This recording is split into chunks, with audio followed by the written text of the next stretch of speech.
By clicking twice on the executable file of FluxSPT, the graphical user interface starts opening.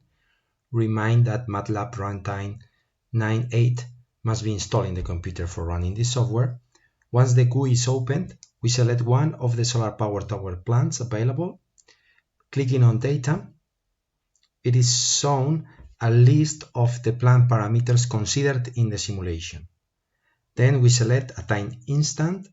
To select the day number and solar time, we use either the slider or the spinner. The value can be also manually inputted in the box. At the moment, there are two analytic functions. At the image plane, we select one of them for the computation and click on the Run button.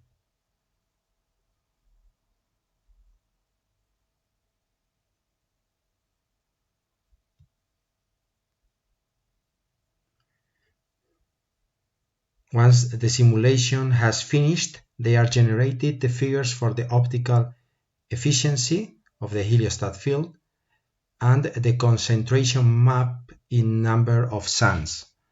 These figures can be saved as required. For generating the flux maps in watts per square meter, a DNI is selected. For the aiming strategy, there are two options, single and multi-aiming, where we pick a value for the K aiming factor.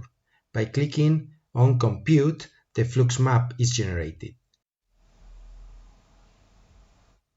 The value for the K aiming factor can be quickly changed and computed, taking advantage of the mesh shifting procedure.